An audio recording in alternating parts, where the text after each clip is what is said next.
Salut à tous la Team OL, Thomas M. Show et Franck Tapiro. Bonjour à tous et à toutes. Présentez-vous, monsieur Franck Tapiro, parce qu'il y en a peut-être certains qui ont déjà vu votre tête en province, beaucoup à Paris, mais... À la base, je suis publicitaire, entrepreneur. J'ai travaillé dans la pub pendant 30 ans. Ouais. Et là, depuis maintenant 3 ans, j'ai monté une start-up qui mesure les émotions, qui s'appelle Datacalab. C'est une start-up de Brain Tech. Et on a lancé ça il y a 3 ans. Voilà. Non. Et je suis un fan de foot, évidemment. Ouais, Et du PSG. voilà, je suis dans l'équipe, bien entendu, de Two Goal. On en parlera après. Ouais. Alors vous me parlez d'émotion, vous avez lancé une start-up sur l'émotionnel, vous m'avez dit hors antenne. Oui.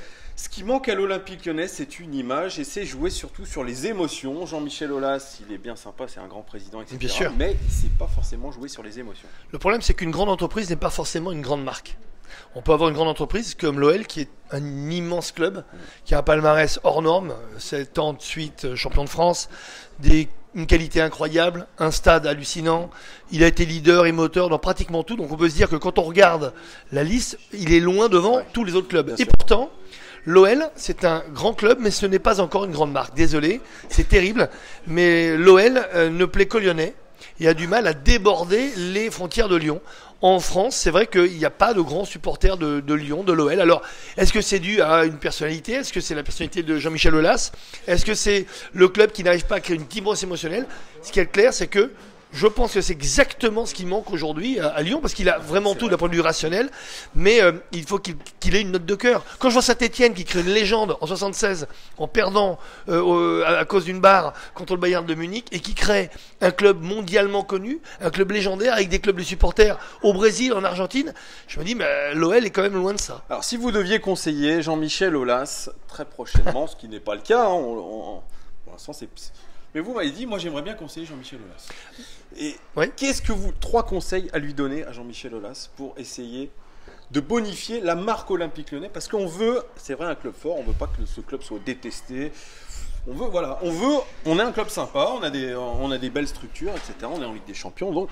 Alors c'est bien de se dire un club sympa, le problème c'est qu'il faut un ressenti, c'est un problème de perception. Vous pouvez être convaincu que vous êtes sympathique, si les gens ne vous perçoivent pas comme sympathique, vous ne serez pas perçu comme sympathique.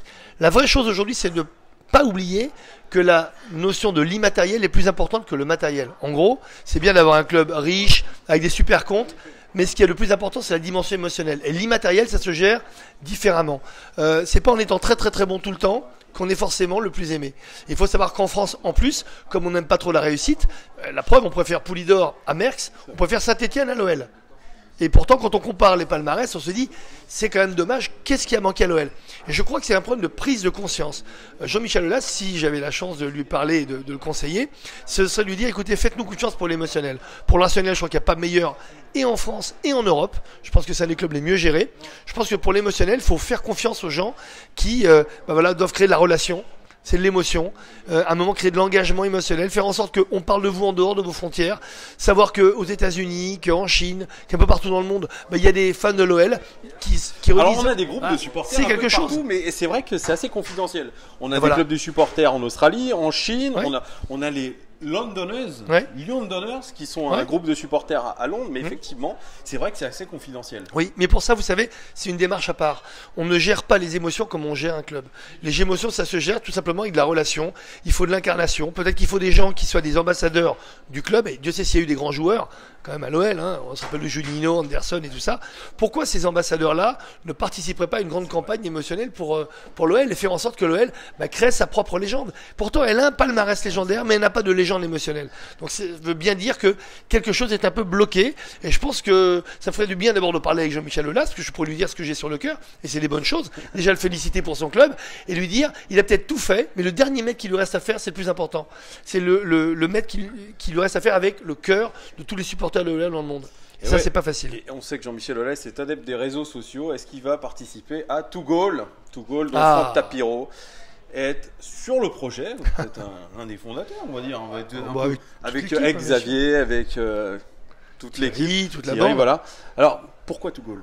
Pourquoi Two Goal? Parce qu'il manquait, c'est vrai, un réseau social qui soit complètement dédié à tous les amoureux du foot. Ceux qui le pratiquent, ceux qui en parlent, comme vous, comme moi, ceux qui le commandent depuis des années. Alors c'est vrai qu'on peut aller sur Twitter, on peut aller sur Facebook, c'est très bien, mais Two Goal a cette obsession et cette ambition d'être vraiment le réseau social préféré de tous les amoureux du foot. Et on a choisi pour cela donc un message, un langage plutôt aujourd'hui, c'est le podcast. Le podcast foot. Là, on vient de voir un enregistrement avec Julien Cazard, avec Philippe Auclair, Jean-Marie, enfin, Jean Opta, toutes les grandes stars des podcasts football. Et c'est vrai que c'est le premier réseau social qui va fédérer les gens, alors qui doit créer un réflexe, bien entendu. C'est plutôt que d'aller sur les réseaux sociaux pour parler de football, on veut ramener les gens vers Togoal, mais surtout qu'ils partagent, qu'ils arrivent à partager des idées. Voilà, c'est un partage. C'est ça qui est très important. Voilà, et ça se veut d'ailleurs européen bientôt, Togoal. On espère, c'est l'Italie, l'Espagne, l'Angleterre. Et l'Afrique aussi, c'est mondial aussi. Mondial. Overseas, pourquoi? Parce que, encore une fois, il n'y a pas de limite quand on aime le football. Donc pourquoi se limiter? Donc la France, c'est le point de départ. C'est en général très universel, l'esprit français. Mais on veut dépasser les frontières parce qu'on pense qu'aujourd'hui, tout le monde s'intéresse au football. Il n'y a pas que les pratiquants. On voit bien qu'il n'y a pas que les hommes, il y a les femmes. Cette année, il y a la Coupe du Monde en France. On voit les féminines. Et on l'oublie, il faut le rappeler. Aujourd'hui, le sport roi a encore plus de gens qui parlent le football et qui ont une relation, une rémanence, une résonance avec ce sport. Et je pense que Togoal doit rassembler tous ces amoureux-là. Alors c'est vrai qu'en plus, on aura la chance d'écouter des podcasts vraiment intéressants d'abord, de fond, et puis des podcasts où il va se passer des choses, on va être créatif, bon. on va parler de toutes les dimensions du sport. Et peut-être une idée avec des supporters, un podcast avec des supporters. Mais bien sûr. On va voir, on vous tient au courant les amis. Merci beaucoup Franck. Merci à vous. Toujours très très intéressant. Et puis Jean-Michel Aulas. Et puis bravo l'OL quand même. Merci.